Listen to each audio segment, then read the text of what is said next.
means an alien. Alien, L-ion. I smoke L's for eons.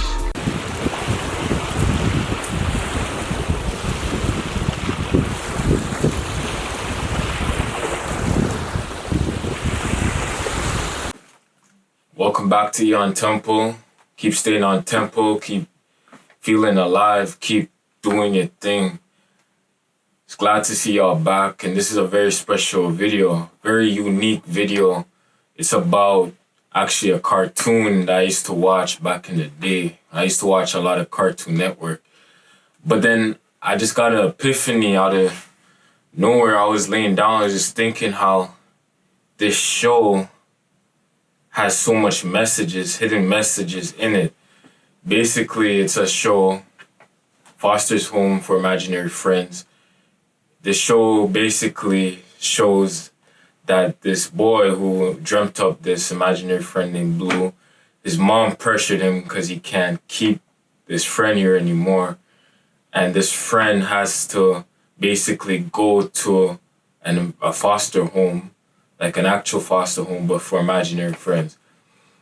You know, and I started really thinking, and a lot of things started connecting on how that we are, like, subconsciously, the messages in this show highlights and basically is portraying that you have to get rid of your imagination, you have to get rid of your creativity to grow up, or you have to disregard that aspect of yourself. That's what they want you to do. They want you to push away things in which your subconscious mind is basically built or fully encompasses, you know, the power of the subconscious mind. And that's why television programming is so powerful. A lot of the time people, they're in their own paradigms because they themselves don't even know the actual truths of life, of nature, of their environment due to watching things, because the mind will believe what it is told repetitively over and over and over again. And they do that in a lot of different in different ways, but I just found it very interesting how back then I was younger, you know, I was just watching the show, you know, and it's a very popular show. Came out in 2004, I believe it was McCracken who made it or something like that. However, this show really is really making me think how we just are so disconnected from our subconscious mind because of these subtle messages as well. Like, these shows are teaching little kids that, you know, when you reach a certain age, you have to be strictly analytical thinking. And this is how realities are given to people because they have lost the touch to paint their own picture and continue to question the reality in front of them. Therefore, they fall into the traps of their own minds due to expressions of other minds who may have put out these types of energies, basically.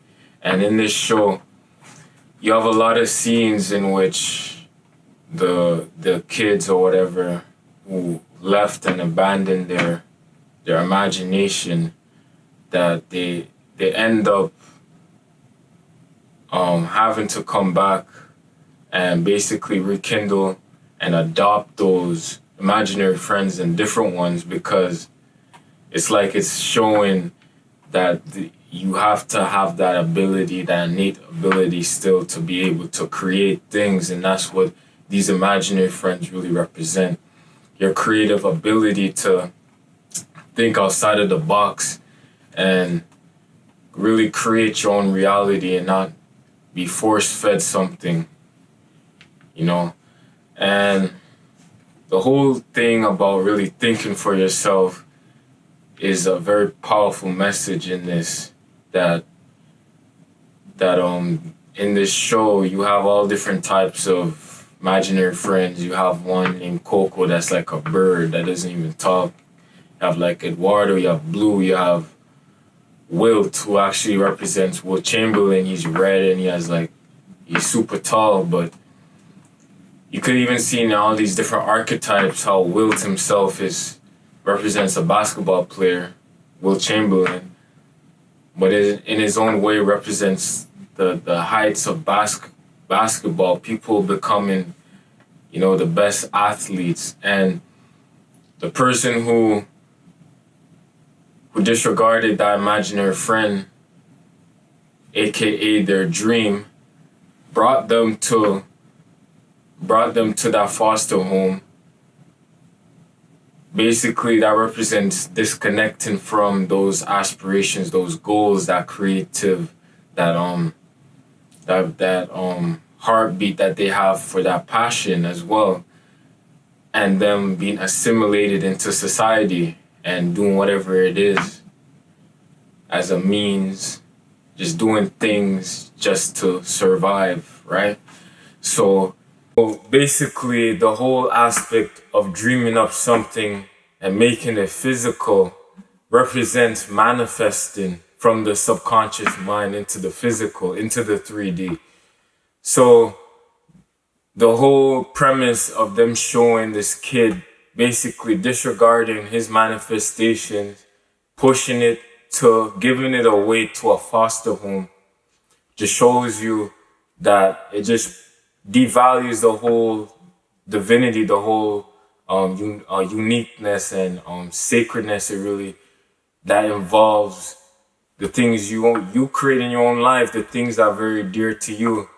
And it shows that even his mother is somebody that close to him, that put him in that position as well.